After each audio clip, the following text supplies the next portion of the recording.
Welcome back. We have TJ Albert, head football coach, Community School of Davidson. They've been a really good program in 2A, and they were elevated in 2A. So because of the old formula, they were playing up in 2A. This year they're staying in 2A with ADM only. This is the team to watch in the 2A classification. Coach Albert, last year 9-4 overall, made it to the third round of the 2A playoffs. He won in blowouts in the first 2 rounds to get there against good teams. How has that run translated into this offseason, and are the players kind of feeling that momentum? Yeah, thanks. First, thanks for having me. You guys do a great job. Always appreciate the coverage and being on with you. Yeah, I think the kids are excited coming off of last year. 9-4, third round, back-to-back years. I think the new formula really excited the kids too to know, hey, we're just playing with schools now our size, and we don't have to play, in some cases, schools that were almost 3 times larger than us. So the kids, carried the momentum from the previous year to last year, and then, now this year going into the off season and the summer workouts, and saying, hey, look, we've been back to back third round. Now let's get beyond that and try to make a run at this thing. So energy's been great. Numbers have been fantastic. So yeah, there's a lot of excitement around the program, and obviously the success has helped gain that excitement and continue the momentum. So we have 7 stars back on offense. I'll just let you go through all those guys. Just tell me about all the guys that people need to know about. Yeah, so we have a lot of, I think 4 to the 5 offensive linemen are back from last year. Right. So we got a kid, Matt Worley. I don't know. Last year he played left tackle. I don't know really whether he'll play left tackle or guard. But he grew about 3.5 inches and put on over 40 pounds of muscle since last season. And he started every game for us last year as a sophomore. So we were extremely excited about his growth, his potential. I think he's got a real high ceiling. Great leader, great kid. Of course, my center's back, which is really important for us since we're always in the pistol. He also started, I believe, every game his freshman and sophomore season at center. So he's back with a lot of experience. My guard's got a ton of experience. My right tackle's got a lot of experience. Our tight end, Zach, played every game last year at tight end. He's back. Sam Mack, who was our starting wideout to begin the season last year, got hurt against Forest Hills, broke his collarbone. So he had to have surgery. He's back. Wyatt Baker was also one of my starting receivers. Cade Rasmussen was one of my starting receivers. They're both back.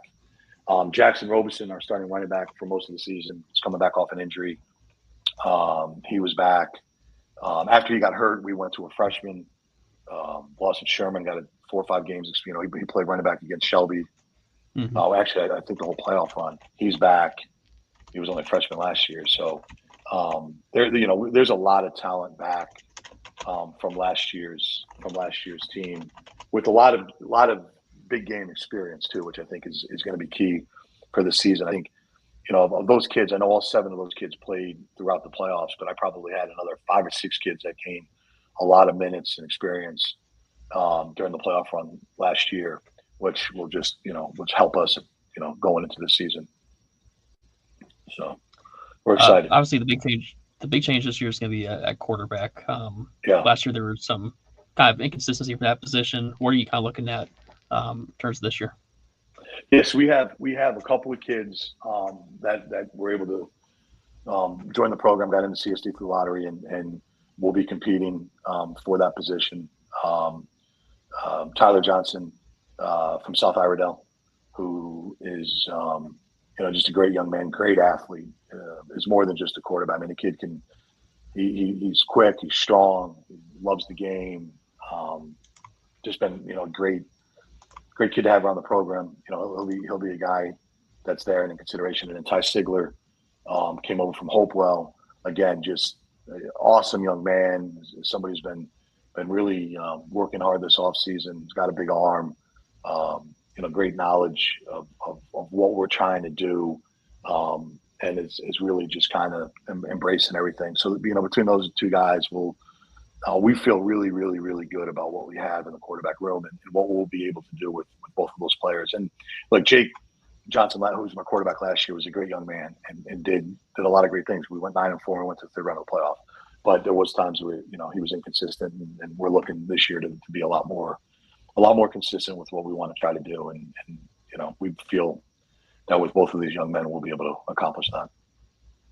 So your son Brandon is at Lafayette now. He just graduated. He was a big part of the offense when he was there. I think a lot of people probably look at your team and think, okay, well, Brandon's not there anymore, so there might not be anything left in the tank there. How would you address someone that says that to you? It's interesting because we talked about this recently as coaches, and I think when you have somebody like Brandon, sometimes as a coach, it becomes a crutch, but not in a good way, right? Like you feel like, okay, he's our get out of jail free card, and you start to trust him, and he's been so dynamic, and he's done so many great things. But you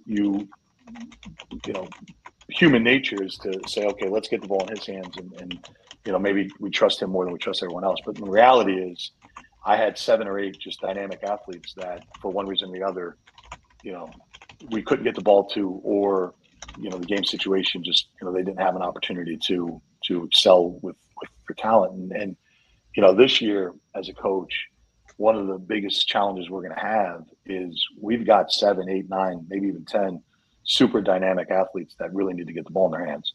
So the challenge is going to be to constantly make sure there's only one football on the field, but constantly make sure, hey, we're getting everybody involved. We'll do a lot more sub packages this year. We'll play, we were working already this summer. We're probably 6, 7, 8 receivers in a game. We have 2 or 3 running backs we want to get the ball to.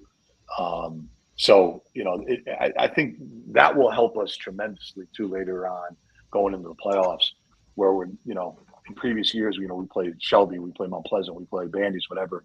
They got 55, 60 kids on the sidelines. We were only playing 17, 18 kids last year.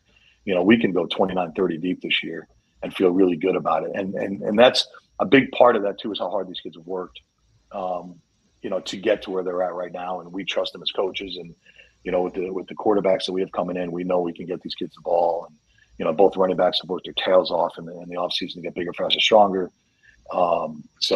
Yeah, it's definitely, like, on paper, I know people are going to say that, and we welcome that. I hope they think that when they play us, and just let our other guys leave our other guys alone. But I think people are going to be really shocked with how much talent we have out there this year. Got you. As far as that 5th spot on the offensive line, I think it's the left guard spot. Who's vying for that last spot? We have a senior, Mason Prowler, who I think it's going to be his position to lose, to be honest. Okay. He would have started last year, but he ended up getting really sick at the beginning of the season and got pneumonia and struggled the first maybe 2 or 3 weeks with pneumonia. And by that point, we were kind of in the rhythm and went with what we had. But he did get minutes. And there's a couple of younger kids, Dalton Castorian, one other young man that's going to be a junior that will also compete for that role. So, but on paper, I think the front runner is going to be Mason Prowler, and we feel really good about that if that's the direction we end up going. Got you. So flipping it over, Zach is a good linebacker, but there's only 4 stars back on defense. I guess starting with Zach, who are the guys that's coming back? Well, we got Zach, and we'll run most of the things through him. And honestly, I think he called most of the defense last year, even with Brandon on the field. So we feel really good about him. Lawson Derman, who was a freshman last year, started, I think, almost every game for us at linebacker. He's undersized, but tough as nails, quick. He's also one of our running backs, just a dynamic athlete, and will be awesome for us defensively next year. Wyatt Baker was our starting free safety last year. He's back, and I think he'll have a huge role this year on the defensive side. And then we have a lot of guys that, quite candidly, in most years would have started for us. Brennan Davies will be out there. He'll be a starter. He's an exceptional athlete. He's also one of our receivers. Cade Rasmussen, who played a lot of minutes last year for us on the defensive side of the ball, he'll be there. Josh Teckenbrock, who was probably our most dynamic JV player coming up, he'll be on the defensive side of the ball. Greg Jones is a senior. He was our starting defensive end last year. On one side, he's back. He's a big kid. We expect a lot of big things out of him. And then we just have we have a ton of athletes that are going to be competing for a safety position and one corner position and another defensive end. But yeah, we feel really good about that core group. And I know we lost, so we graduated 7 guys off that team, or that side of the ball. But a lot of the kids that are going to be stepping up played a lot of minutes last year. And really, for us, the two inside linebackers for us are the most important thing, and both of them are back. And they're a year older, a year stronger, a year bigger. Mm-hmm. So we're excited about that group.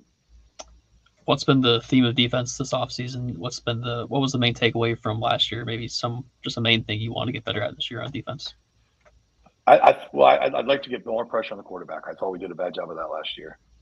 Year before we did a great job. Last year, not so great. We had 2 really good corners. Both are playing college football off last year's team. So, we have to replace those 2. And I think they because they were so good in coverage, especially Mike. I don't remember how many receptions Mike had, but I know it was 5 or 6. I think it masked the fact that we weren't getting as much pressure on the quarterback as we need to. So, that's really the theme this year is, got to replace the corners, but really we have to get more pressure on the quarterback. We feel good about our run defense will be fine, especially in the middle with the 2 linebackers. But coming off the edge, we need Greg to have a really good year, and then whoever's going to play that other defensive end, be able to get some pressure there. And then both of our outside linebackers really, they come off the edge. We'll expect them to take the next step and be able to get more pressure this year. Special teams wise, I believe your kicker is back from last year. I don't know how to say his name. You can Liam. Yeah, Liam. Oh, the last name. I meant the last name. Carnero. Okay. Yeah, his brother's the kicker for Ole Miss. Okay. Yep. So he's got good DNA. Yeah, that's helpful. Well, between him and what else is going on special teams wise? That punter and long snapper, holder, returner. So Liam does both. He punts and kicks and kickoffs and field goals and all that. So he's our kicker. Our long snapper's back. We've promoted him. He's also our general manager of the team. The kid watches more game film than anybody I know, and I think for the NFL draft, it's something like 20 mock drafts. I mean, he's a really neat kid. Really? And he's really fun. I mean, I said, like, you're going to be my GM. Help me with my player personnel decisions. So he's back. The returner last year, we had. What was his name? Ryan Steffen is his name. He's going to be a GM of an NFL team someday. The kid is he's got that kind of mind. Great kid. Write that name down. Remember his name. And then at a return game last year, we're both seniors. It was Brandon and Steph Morgan, but Tyler Johnson is somebody we're going to use in that role this year. I can tell you that. And we have Wyatt Baker was also one of our kick returners last year. He's back. I think he might have returned 1 or 2 for touchdowns last year. So he's back. And then Brendan Davies will be another guy we use back there. So I think the return game should be very explosive for us, and be definitely a strength of all of our special teams is flipping the field for sure. Awesome. That's good strength to have. One less thing to worry about. Staff-wise, I think you have a couple of coordinators on both sides of the ball. Let's kind of go through all your staff. I know it can't just be you doing all the work there. Yeah. So Rob Morris is, he's kind of like the co-head coach. He does literally everything for me from an I mention this every time I talk to you. He's my right-hand man, but he's really more than that. He organizationally, is really the guy in charge. So he keeps me on track. And he runs our huddle and all of our stuff. So he's back. Offensively, I have AJ Sirianni, who's back, who played quarterback for me. Kevin Burton, who he was a big time quarterback. Yeah, he was pretty good. He's actually he's a student coach at UNC Charlotte as well. So he's kind of double duty, and that's really what he wants to do is get into coaching. So he was a heck of a player for us, and he's never left the program. I love the kid. He's a great person to have around. Kevin Burton's been there since the day I started the program. He helps me call plays and runs all of our receivers. He was an excellent college football player at App State. The kids love him. He's the complete opposite of me. He's caring and empathetic and loving and all the nice things. Defensively, it'll be Frank Swart, who's back. He was our coordinator back in the 2015 regional final run, and he came back last year, and our defense had a great season last year partly because of him, huge part because of him. Kemper Rasmussen is also co-defense coordinator. He played in the NFL for quite a few years, and he's a defensive line coach. He's back. Bo Dobbs helps out with our line both offensively and defensively. He's also our head JV coach. He's back. I have another former player who just graduated from Chapel Hill, who was part of the team managers at Chapel Hill. He wants to come and help out. So really consistent. That's one thing that's been nice is we've had the consistency with the assistant coaches. I haven't had much turnover at all, if any, really in the last 5 or 6 years. So awesome.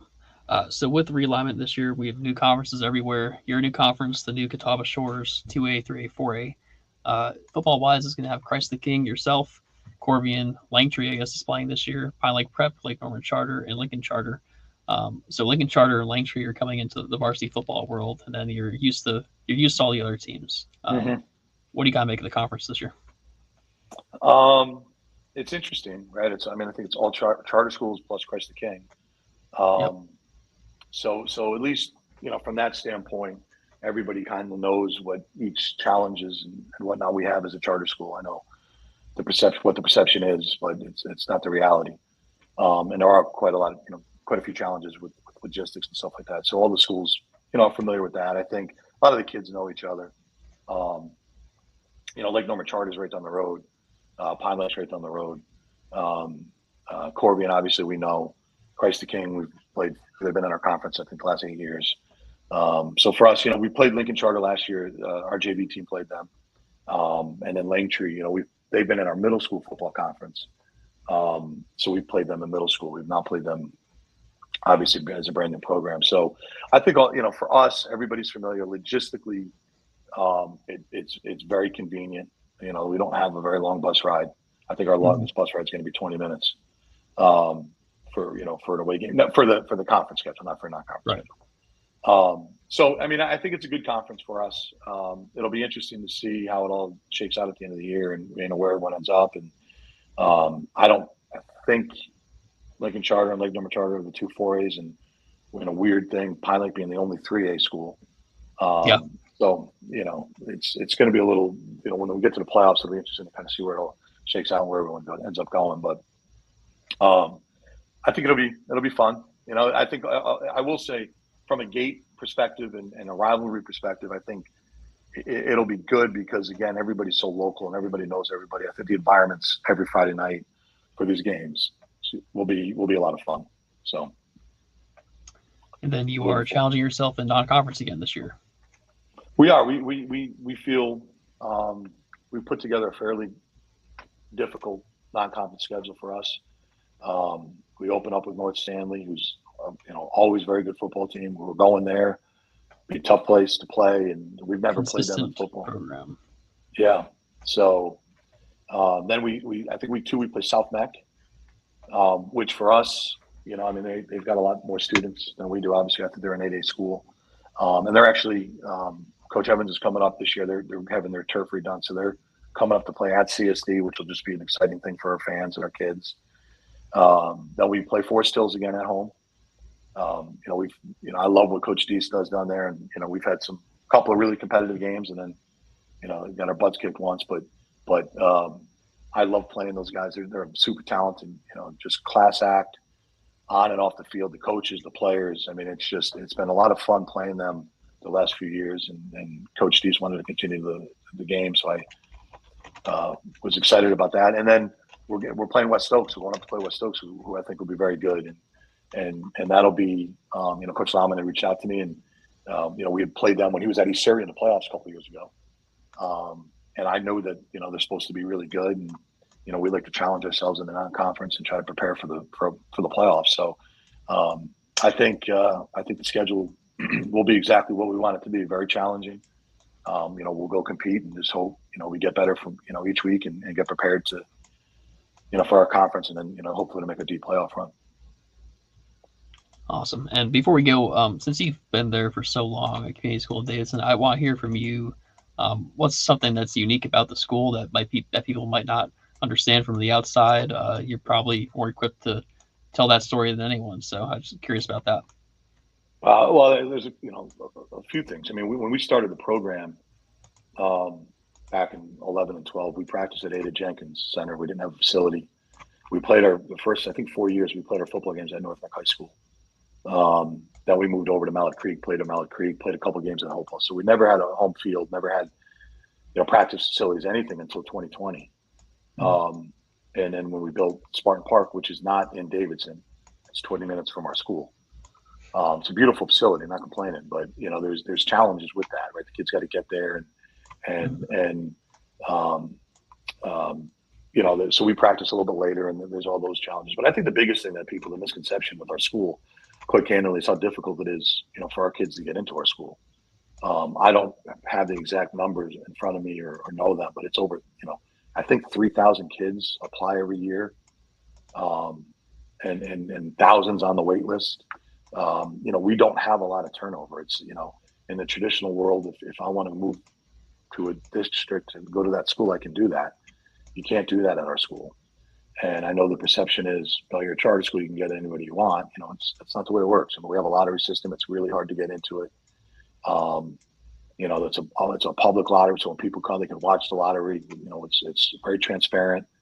And quite candidly, there's we do get one or two kids a year, but there's 40 or 50 more that try to get in every year that don't. So all of that to say, it's a unique place. The administration, the teachers, everybody in the community, from Community School of Davidson, kindergarten through 12th grade, they're wonderful people. They care about the students. It's a great academic building. And I've chosen to stay here and keep my kids here because of the administration and the school community, not athletics. It's I had the byproduct. We happen to be successful on the field because of everything that happens in the building. Everybody that's at the school wants to be there. It's truly an awesome place. So I'm very blessed and fortunate to have been part of it for the last 13 years, and looking forward to continuing to be part of it for some time, quite some time here in the future. So. Awesome. Yeah, there's not many coaches even now that are at the program that they started.